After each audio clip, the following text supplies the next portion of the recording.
So, ito yung example of how to conduct discussions in our organization. We can have a division, kagaya ko, no? When we are discussing about the philosophy of Rizal, especially to the chapters that are history teachers, no? Nagkakaroon kami ng discussions, heated discussions. But after that, we came up with these principles or doctrines. Now, probably Rizal had the ability to see the future. We were discussing how did Rizal predict the future. If you have read the Rizal A Century Hence, Rizal was able to predict 7 predictions. 5 of them have already been completed or naging totoo, that we will be independent. Hindi totoo yung against si Rizal sa ano. The teachings, the ideas of Rizal that teaches us the finer virtues. Values lang pala. In other countries like China, was in China in Economic Forum, sa BOA, and thousands of Chinese and foreign participants. Alam mo yung pinag-aaralan ng one of the topic is about Buddhism. Buddhism because they want to implant the values of Buddhism to most of the Chinese businessmen. So, and all over the world, even in the USA, nagkakaroon sila ng problema sa value formation. Ang dami with women. Rizal have forgotten about that, have been prepared for everybody. I think in some of our chapters, especially here in Europe, a lot of our chapters are having projects like putting up the sign of yung mga pinagdaanan ni Rizal, and like in Belgium, no? It was the Knights of Rizal, and here in Paris, it was the Knights of Rizal who are coordinating with the Department of Foreign Affairs, no? With Consul Winston here, to put up the insignia. And isa pang medyo importante dito, we are changing our because ang sabi ni Presidente, and it is in the Presidential Executive Order 236, that the medals that are being given to you, no? Itong mga medals, mamaya we are going to give some medals. The medals are part of by the Republic of the Philippines. They are recognized by state to give recognition and decoration to the serving. This is under Executive Order 236. So, hindi ordinary yung mga medals din yun. That is why we are changing, as you can see, yung insignia, dati nandito yun, ano? But the proper way to wear our uniform is nandito pala yung medal. And these medals, ang color nila is brown and yellow. Itong brown and yellow will be changed because yung brown and yellow is only pertains to your rank. Yung KCR, KGOR. And before you can become a KGOR now, before you become a general in the Knights of Rizal, you have to attain the medals. Yung Distinguished Service, Distinguished Service Silver Star, and then yung cross. No? Yung ganito, yung cross. And if you receive the 3, hindi naman pwedeng lahat, no? Isuot mo.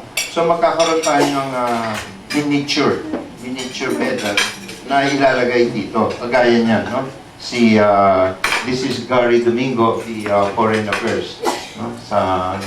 And malalagay ninyo dito. Hindi yung walang medal, yung medals ninyo, 3 na. To participate in Kababayan, Damas, or Ladies of Rizal, because these are our affiliate organizations. And everywhere I go, especially in foreign countries like here in Europe, I normally advise your children kasi one time nasa Middle East ako and part in Canada, Yung mga anak nila nandun sa tabi. Uy, sino yung mga yan? Mga bata. Ay, mga anak namin. Di ba, nandyan? Eh, kasi hindi namin may iwanan sa bahay. Baka kung saan pumunta eh. You know, sabi ko, hindi, magkapares sila. Kabataan pangarap ni Rizal. And you know, in the Middle East, they're the ones preparing, no? Yung mga anak nila. Sila yung naganda. Sila yung nagsasabi nito. Lalo na yan, yung mga sa Damas de Rizal, yung flag ng, lahat ng flag ninyo, may lalagay nila, pati yung mga decorations ninyong ganito. No? Sila yung gumagawa. And of course, the wives should be the one to cook your food. In the Middle East, and the respect for elders. Respect for elders, good family time. So, do, or in English, Rizal is alive worldwide. The Knights of Rizal seeks to establish a world record, yung Guinness Book of Record, and we want to document it and create an inventory of Rizal monuments. No? Yung pinaka most numbered of statue all over the world. And that is our hero, Dr. Rizal. And we want to document that with pictures, kung meron certification. We will forward you. We will give you an information on what. Yung Vloggers Day natin, no? Philippines, usually December 30 natin ginagawa. And yung 10 outstanding students, they are the best in the Philippines for that year. Because their minimum requirement is cum laude. Cum laude ka lang naman. So yung mga nalala doon, yung mga summa cum laude. And you know, after graduation, after awarding them, wala na, nakakalimutan na. Kaya ngayon, sinabi namin, hindi natin sasabay sa December 30 because we have a lot of activities. Yung first week, no, magkakaroon muna kami ng fun run and then tatakbo tayo sa December 1. So if you are in the Philippines, you have to run 40 kilometers yata. Maraming salamat and I hope we can see each other again to discuss the social discipline and civic virtues that Rizal have taught us to be. Maraming salamat. But before I go,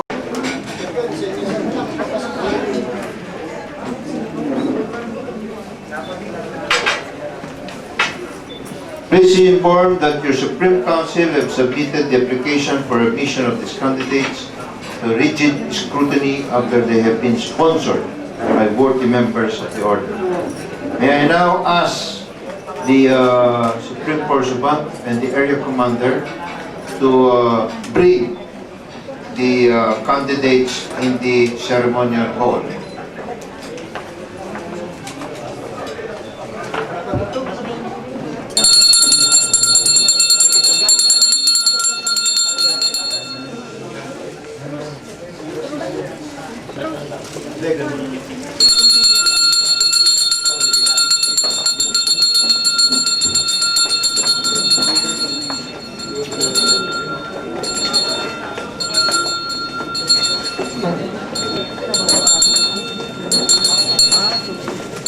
Will attend to their admission to the Order of the Knights of Rizal. May I ask the Supreme Pursuant, please read the names of our candidates. Candidates are from Paris Chapter, B. Mariano, Present. Gilbert Calara, Present. Nick kayo. Isidro, for the Masalan Ile-de-France Chapter, Erickson Ratonel, Elias Paris Chapter, Reynaldo Licuanan, Ariel Villamayor. Order of the Knights of Rizal, I welcome you to our fraternal organization.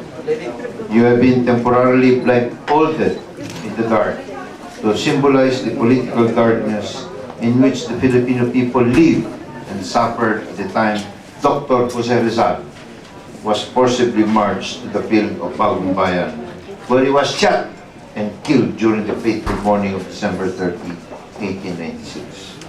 At this point, please meditate on the sublime sacrifice of Dr. Jose Rizal, which won for us a vibrant spirit of nationalism and nationhood. I trust you will always remember the needs and the duty to keep alive in our minds and in our hearts the virtues and teachings of Rizal. The rules of this order requires that you publicly declare your intention to seek acceptance to its ranks, as well as your character, moral conduct, willingness to accept the strict discipline of knighthood. I am now going to ask you several questions, and please answer yes sir or no sir, and loudly please. Have you studied the teachings of our hero, Dr. Rizal, on patriotism and love of country? Yes, sir. Do you promise to conduct to the best of your ability your life as a good man in accordance with the principles and idealism of Dr. Jose Rizal? Yes, sir. Are you willing to assume your share of responsibility to propagate and uphold the highest virtue of patriotism taught by Rizal? Yes, sir. Do you pledge to abide fully and willingly with the rules and regulations of the Order of the Knights of Rizal, as well as the instructions of the Supreme Council and its duly constituted officers? Yes, sir. Do you voluntarily agree to do all this without mental reservation or any intention of evading any of them? Yes, sir. Having satisfactorily answered all my questions, may I now ask our Sir Choi and our other knights to remove now the blindfold of our candidates. Sir, okay. And the candidates, please remain standing now. May I now ask the chairman of the Prefectural Tribunal if the candidate... States to report that the lower Prefectural Tribunal has conducted, as prescribed by our orders by laws, a quiet investigation and evaluation of the public and private lives of the candidates and found them merit worthy of admission into our order. The tribunal wishes to take this opportunity to express its sincere congratulations to the candidates. May I call on the Acting Deputy Supreme Commander, Sir Choi Arnaldo, to lead the candidates to take their office in accordance with our prescribed bylaws.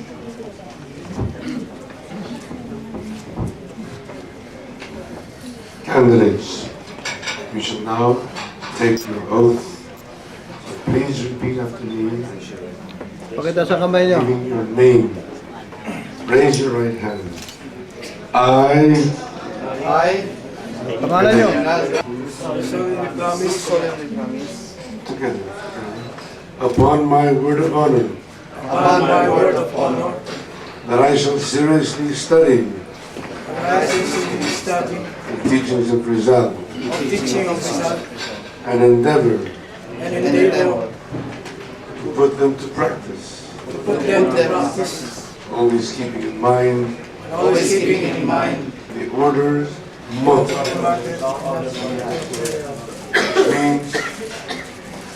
which in devotion to the teachings of the national hero, I rise to assume the privilege of petitioning for the last and solemn dubbing of knighthood.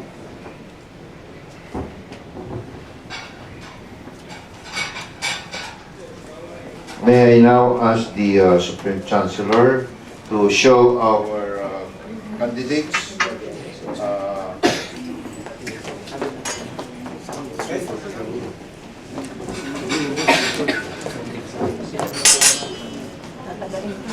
Vested in me by the Constitution and bylaws of the Knights of the Order, I dub you Knights of Rizal. Arise, Sir Nick.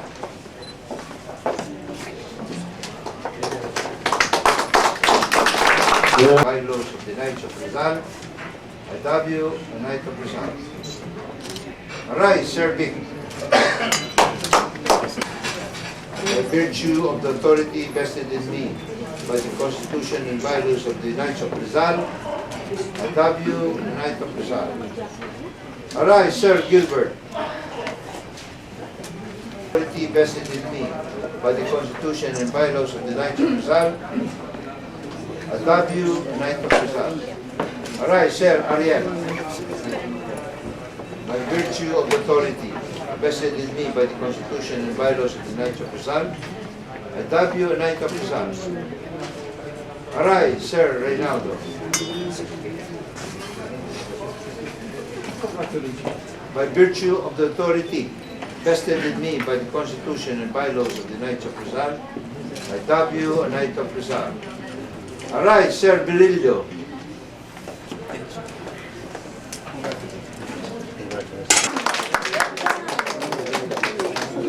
With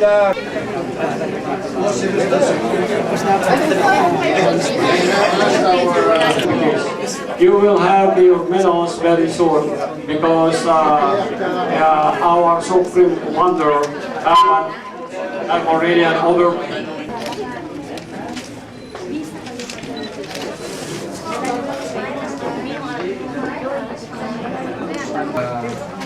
Knights of Rizal. So thank you for inviting me to join this group, especially the Reghis chapter. It's now my chapter.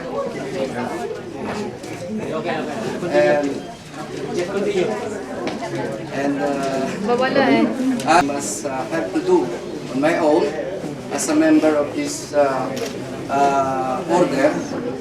What I am going to do is to do my share to promote social discipline, civic virtues, and love of justice. And his ideology that I like also to do. Ayun.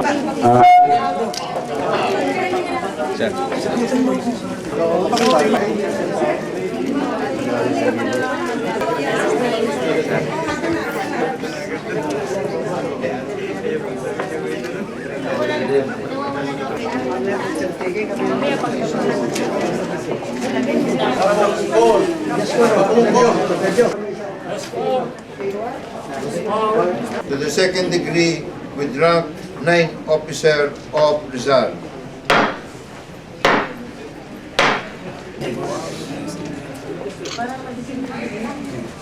Can we keep silence in the hall, please?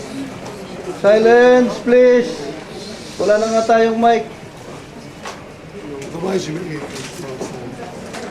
the ideals and teachings. The Bible and have it.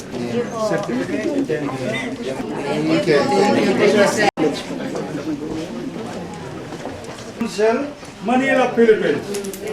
The Supreme Commander, by virtue of the authority in him, vested by the Constitution and bylaws of the Order of the Knights of Rizal, hereby confers on Sir Danilo Taboyo, Ilias, Chapter, France, the degree rank of the Order, Knight Commander of Rizal or KGCR, and recognition of his exemplary service to the national welfare, sustained dedication to the propagation of the values, ideals, and teaching of Rizal, and increasing pursuit of his lofty objectives and goals of the order.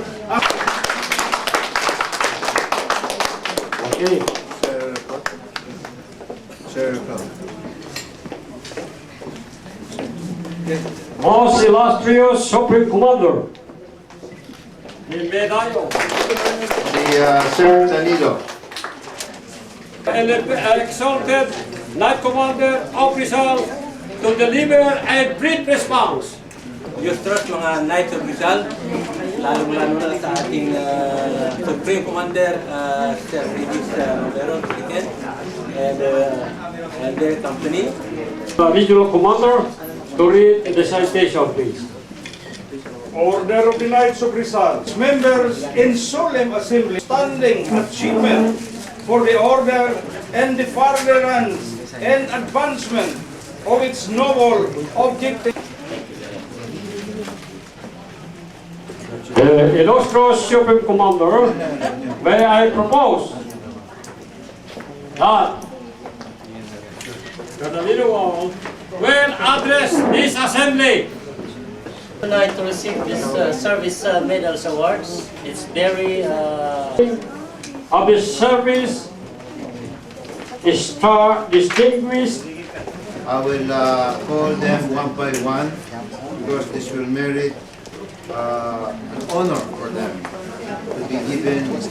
Hildo Moica.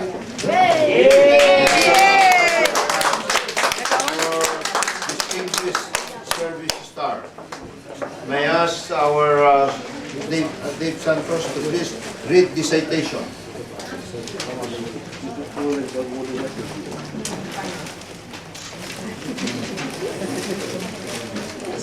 The Knights of Rizal by resolution unanimously approved by the Supreme Council upon the recommendation of the lower prefectural tribunal and by its members in solemn assembly, confers upon Sir Leo B. Hildo Moica, KGCR, the Masalang Ildeprans chapter, the Distinguished Service Star for having performed an achievement for the order in the series of major activities and projects in the furtherance and advancements of its noble objectives and selfless dedication, thereby bringing honor to the order and contributing immensely to the attainment of its lofty goals and manifesting profound gratitude for the memory of Dr. Rizal, the first Filipino, pride of the Malay race, and timeless leader, patriot, martyr, nationalist, and internationalist.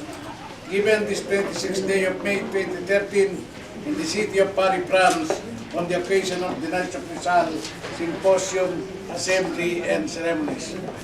Signed, Sir Reghis M. Romero, KGCR, Supreme Commander.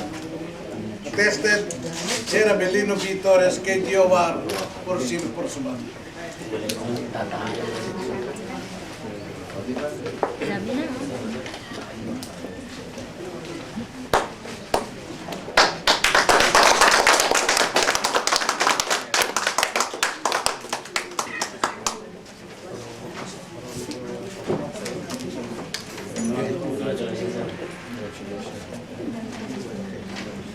Can you say something? Speechless. Wala po akong masabi sa pagkakasurpresa ko.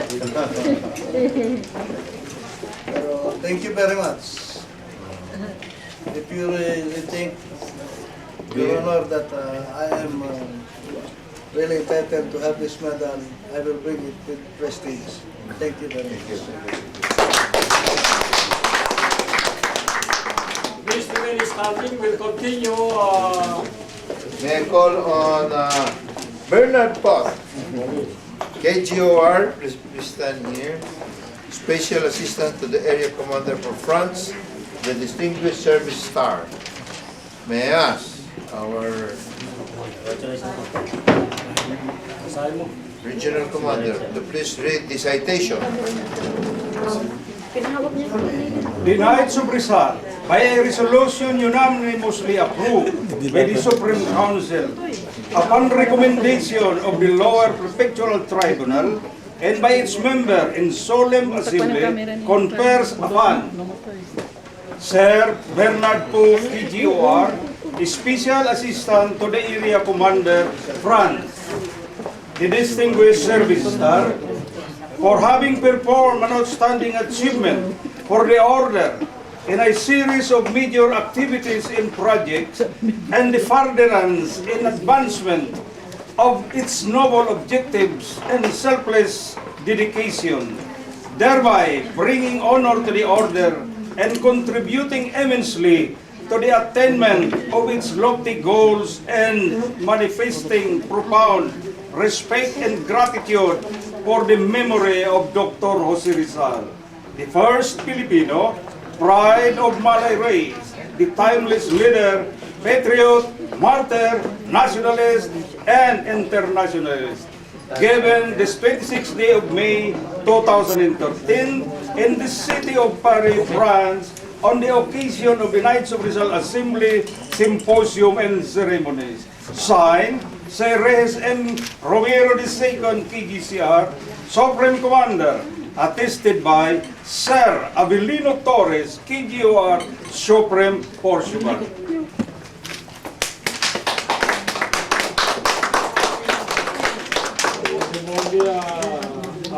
Update mo, mo, s'il vous plaît. Léo a parlé pour nous. Mais non, ben, c'est important aussi. C'est quoi le toit? And now, for a special Distinguished Service Star Medal to Sir Jean-Claude Perijon, KGR Chapter Commander, Masalang, the branch chapter. May I now request Sir Dave to please read the citation. Knights of Rizal by resolution unanimously approved by the Supreme Council upon recommendation of the lower prefectural tribunal and by its members in solemn assembly confers upon Sir Jean-Claude Perijon, KCA, Chapter Commander, the Masalangil de France Chapter, France, Distinguished Service Star for having performed an outstanding achievement for the Order in a series of major activities and projects in furtherance and advancement of its noble objectives and selfless dedication, thereby bringing honor to the Order and contributing immensely to the attainment of its lofty goals, and KGCR Supreme Commander, attested by Sir Avelino P. Torres, KGOR Supreme Portugal.